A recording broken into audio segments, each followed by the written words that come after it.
Continuamos en esta tercera parte de nuestra ponencia con las pruebas no paramétricas, su definición, chi cuadrado, binomial y la prueba U. Ahora bien, las pruebas no paramétricas son aquellas que no presuponen una distribución de probabilidad para los datos. Por ello se conocen también como de distribución libre. En un gran número de casos no se puede determinar la distribución original ni la distribución de los estadísticos, por lo que en realidad no tenemos parámetros a estimar. Solo se tienen distribuciones. En cuanto a los criterios para su selección, tenemos que éstas se pueden utilizar aunque se desconozcan los parámetros de la población en estudio. Como segundo parámetro tenemos que las escalas de medición de los datos deben estar en una escala nominal u ordinal. Las nominales comprenden los datos que no tienen un orden, los datos dicotómicos, que solo pueden tomar dos valores posibles. Y en cuanto a la escala ordinal, comprende los datos ordinales con un mínimo de 3 valores posibles y con un número total limitado con un determinado orden. Y estas pruebas, como tercer criterio, es la única alternativa cuando el tamaño de la muestra es pequeño. Entre las principales pruebas no paramétricas tenemos el chi cuadrado, que esta te permite determinar la existencia o no de independencia entre dos variables. La binomial te permite comparar las frecuencias observadas en cada una de las dos categorías de una variable dicotómica. La prueba U te permite contrastar si dos muestras extraídas independientemente proceden de la misma población. La prueba W te permite comparar la mediana de dos muestras relacionadas. La prueba de Crustal-Wallis permite comparar medias con tres o más grupos. La prueba P te permite correlacionar las variables ordinales. La prueba chi cuadrado se usa para comparar las posibles diferencias entre frecuencias observadas en la distribución de una variable con respecto a la esperada, en razón de una determinada hipótesis. También esta es una de las más conocidas y utilizadas para analizar variables nominales o cualitativas, es decir, para determinar la existencia o no de independencia entre dos variables. Y esta se halla a través de la siguiente ecuación, donde chi cuadrado es igual a la sumatoria de las frecuencias observadas menos las frecuencias esperadas elevado al cuadrado dividido entre las frecuencias esperadas. En el caso, vamos a presentar un caso de chi cuadrado donde se plantean la siguiente pregunta. ¿Existen diferencias significativas en el estado nutricional entre hombres y mujeres? De allí se determina que la variable principal es el índice de masa corporal, IMC, en categoría, y la variable secundaria es el sexo, en este caso, si es hombre o mujer. Para esto se plantean como hipótesis eh, la alternativa, el estado nutricional de los hombres no es igual al de las mujeres. Y como hipótesis nula, el estado nutricional de los hombres es igual al de las mujeres.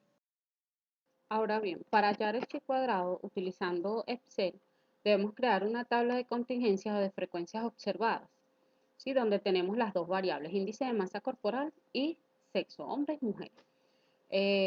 Para hallar entonces ahora la frecuencia porcentual, debemos dividir el dato que tenemos para el primer indicador de índice de masa corporal y la variable hombre, que en este caso el dato es 33, debemos dividirlo entre el total de hombres, que es 1667.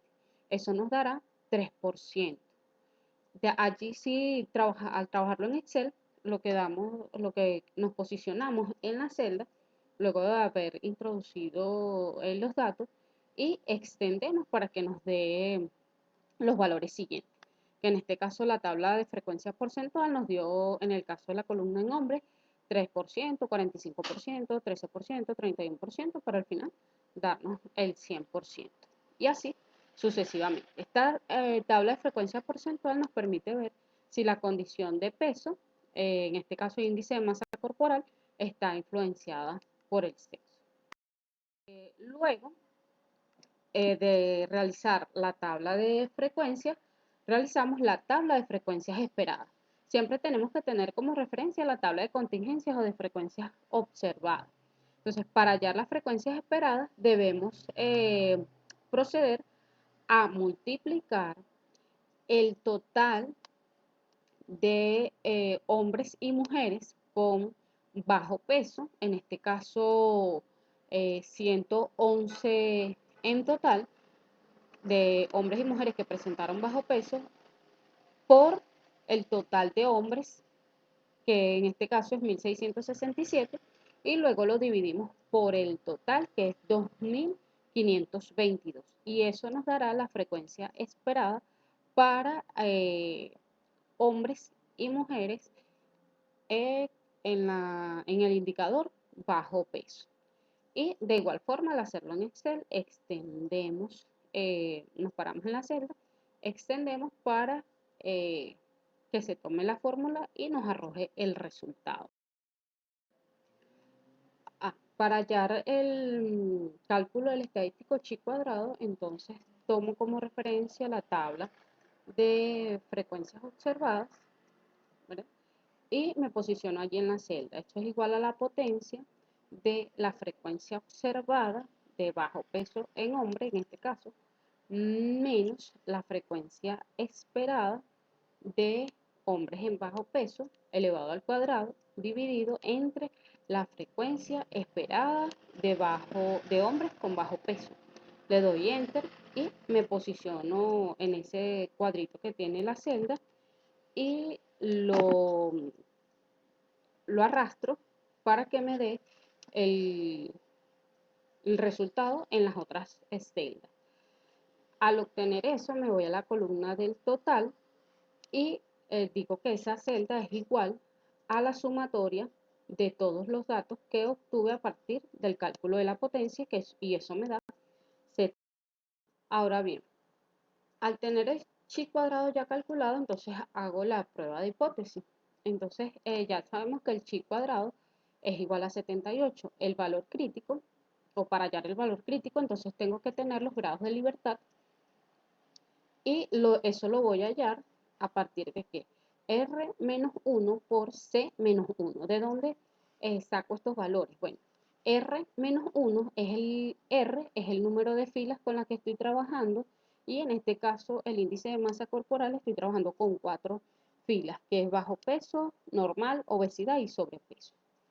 Menos 1, eso me da 3 por 2, que son las columnas, dos columnas, sexo, que en este caso hombres y mujeres, menos 1, y eso me da un resultado de 3. El alfa con el que estoy trabajando es 0,05. Para hallar el cálculo del valor crítico, entonces me voy en Excel, que eso es igual a la inversa del chi cuadrado. Allí tengo que tomar el alfa y los grados de libertad para hallar el valor crítico. Eso me da 7,8. Y la teoría explica que debemos rechazar la hipótesis nula cuando el valor calculado del chi cuadrado es mayor al valor crítico. Entonces, siendo así, la respuesta entonces es que se rechaza la hipótesis nula, ya que el valor del chi cuadrado es mayor que el valor crítico. Y por lo tanto, el estado nutricional de los hombres es significativamente diferente. Ahora bien, en cuanto a la prueba binomial, esta sirve para comparar frecuencias observadas en cada una de las dos categorías de una variable dicotómica con respecto a las frecuencias esperadas bajo una distribución binomial, que tiene un parámetro de probabilidad específico que por defecto para ambas categorías es de 0,5. Esto también se encarga de analizar variables dicotómicas y comparar frecuencias observadas en cada categoría. La ecuación para calcular esta prueba se desglosa de la siguiente manera: Pxi es igual a por la probabilidad de acontecimientos de un evento. NCRL es el número de combinaciones, N es el número de eventos, la R es el valor del arreglo esperado, la P es la probabilidad de ocurrencia y la Q la probabilidad de no ocurrencia. Ahora bien, si realizamos una prueba binomial en Excel, esta nos permite, mediante sus funciones, aplicarla. Aquí para esta prueba, tenemos que X es igual a las veces que sale el 3 al lanzar un dado, 10 veces. Entonces la probabilidad es una en un sexto. ¿Por qué? Bueno, porque son 6 lados y la probabilidad de que salga al lanzar el dado es de 1. Que salga 3 al lanzar el dado es 1. Y n es 10 porque tienes la oportunidad de lanzarlo 10 veces. Para esto, entonces, en Excel puedes dar clic en f de x y se despliega la ventana de insertar función y seleccionas la categoría estadística y seleccionas en función distribución binomial. ¿Eso qué te va a permitir? Poder ver la probabilidad de que salga el número 3 en cada uno de los intentos hasta 10 veces. Entonces, cuando tú despliegas la distribución binomial, entonces te piden el número de éxito, que en este caso partimos desde 0, porque empieza 0, 1, 2, hasta 10, que es el número de veces que te dicen en el ejemplo que puedes lanzar el dado. El ensayo, 10 veces. La probabilidad de éxito es una entre 6 y el acumulado vas a colocar 0 porque en este caso lo que deseas es conocer la probabilidad de que puedas acertar que salga el número 3 al arrojar el dado. Le das a aceptar y eso te va a arrojar y allí te posicionas en la celda y extiendes el cuadrito que tienes en la parte inferior hasta el final para que te dé el resultado. Y en este caso te puedes fijar que cuál es la probabilidad que tienes al lanzar un dado 10 veces. Por ejemplo, si le das al tercer intento, tienes la probabilidad de 0,15. A la séptima vez tienes una probabilidad de 0,002 que pueda salir el 3 y así sucesivamente. Si deseas conocer las frecuencias acumuladas, también puedes irte a f de x, distribución binomial, y colocas el número de éxito. Aquí comienzas desde 0. El ensayo, en este caso, es el número 10, porque es las 10 veces que puedes lanzar el dado. La probabilidad de éxito es 1 entre 6. Y en acumulados colocas 1, porque lo que estás buscando acá es la frecuencia de ese lanzamiento. Le das Enter, aceptar, y de igual forma te posicionas en la parte inferior, extiendes hasta el final para que te dé los resultados. Pudieras agregar un gráfico de cómo quedaría esa distribución binomial. Allí seleccionas la cantidad de veces que puedes lanzar el dado, que es hasta 10, y la probabilidad de que te pueda salir el 10 en cuantos intentos practiques, 1, 2, 3. ¿Sí? Le das insertar, gráfico de dispersión, y él te arroja el gráfico de cómo quedaría esa distribución binomial. La prueba U es aquella que se emplea cuando se desea efectuar la comparación de dos grupos en quienes se les ha medido una variable cuantitativa continua que no tiene una distribución normal, o cuando la variable es de tipo cuantitativa discreta. Acá el único supuesto preciso es que la población o las poblaciones de que se ha extraído las muestras sean de tipo continuo, pero no siempre requiere simetría. También se emplea cuando los datos no siguen la distribución normal. Para este cálculo de estos estadísticos de U1 y U2 tenemos entonces que U1 es igual a N1 por N2 más N1 entre paréntesis N1 más 1, cierras paréntesis, entre 2 menos R1. Y así.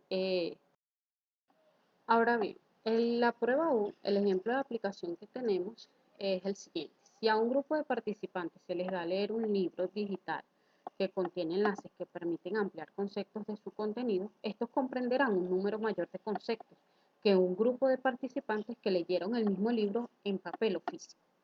De allí entonces que podemos evidenciar los dos grupos ya. El grupo de participantes que va a leer un libro en digital y el grupo que va a leer el libro pero en papel o físico.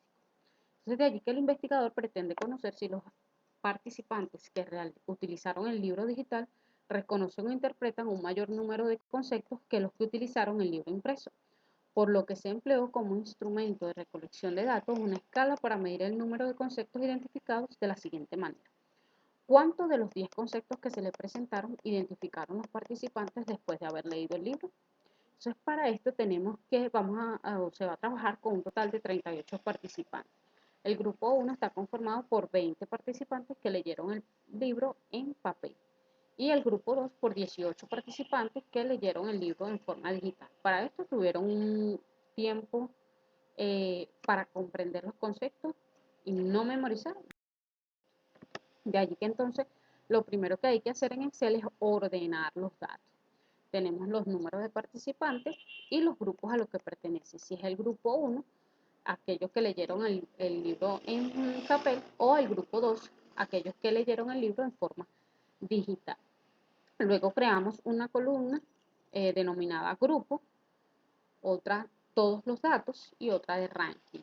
Entonces se proceden a ordenar todos los datos en la columna correspondiente. En la columna grupo vamos a colocar si esos datos que estamos colocando pertenecen al grupo 1 o al grupo 2. Luego esa columna de todos los datos procedemos a filtrarla también tomamos la columna de grupo para que nos separe cuáles son los datos del grupo 1 y cuáles son los datos del grupo 2. Luego, en la columna de ranking, ordenamos los grupos, los datos en función al grupo en el que pertenece. Y allí también le damos filtrar y que nos los ordene de mayor a menor. Aquí vemos cómo están ordenados los datos por grupo, el grupo número 1, luego le sigue el número 2. Ahora bien, aquí comienzo entonces a sustituir los datos para ir despejando esta ecuación. Tenemos que el número total de participantes del grupo 1 es 20, el número total de participantes del grupo 2 es 18. Entonces procedo con la fórmula. Me voy a guiar con la primera, pero se hace de la misma forma, se va aplicando de la misma forma con la segunda, obviamente con los valores correspondientes. Entonces tenemos N1, en este caso es 20 por N2, 18, entonces sería 20 por 18, que eso da un total de 360.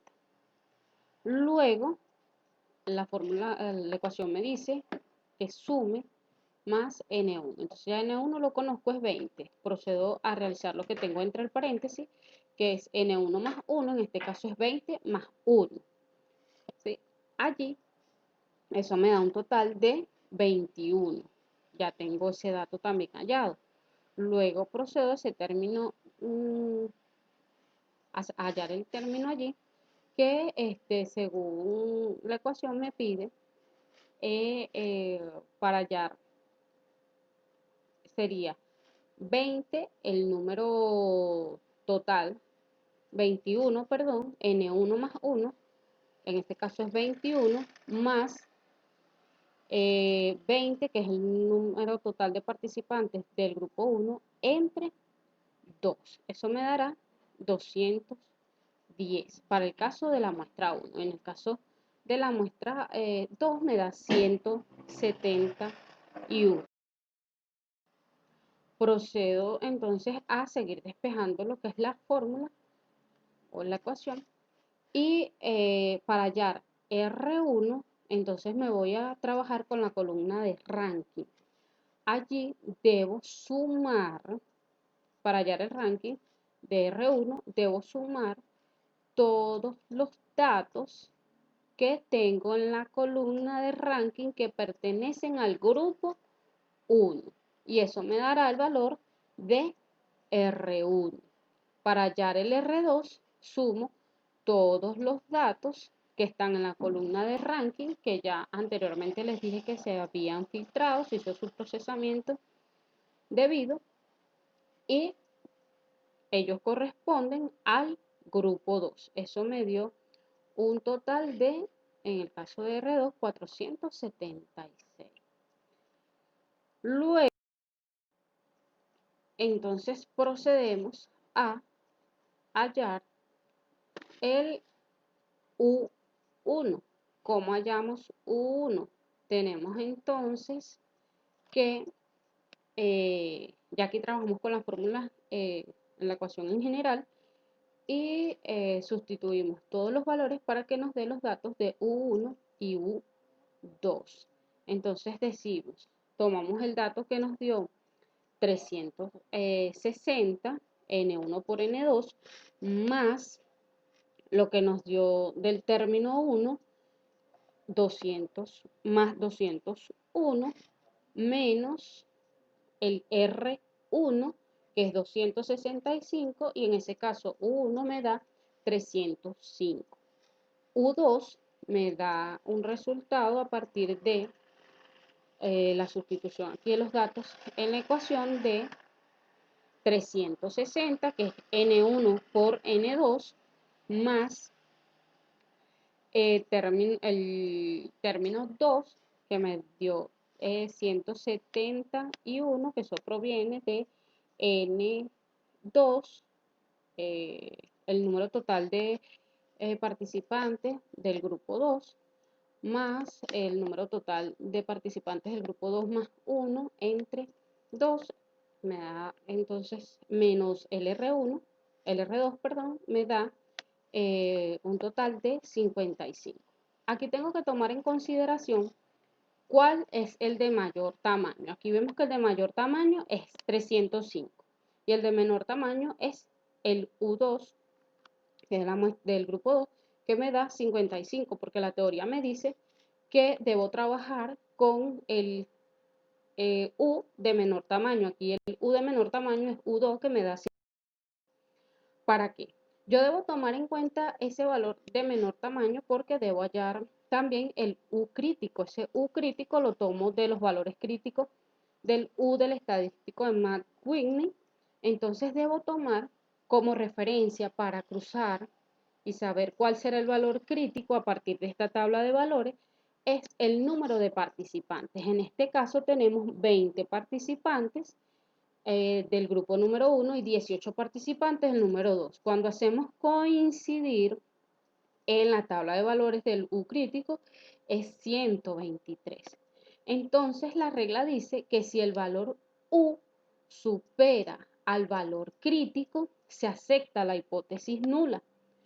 De lo contrario, se rechaza. Entonces podemos decir que el resultado del ejercicio realizado, se puede determinar que el valor de U es 55 y es menor al valor del U crítico. Por lo tanto, se acepta la hipótesis alternativa donde sí se muestran diferencias significativas entre ambos grupos, donde la estrategia de usar el libro digital aumenta la capacidad de adquirir, la capacidad de los estudiantes de adquirir conceptos. Por lo tanto, se rechaza la hipótesis nula.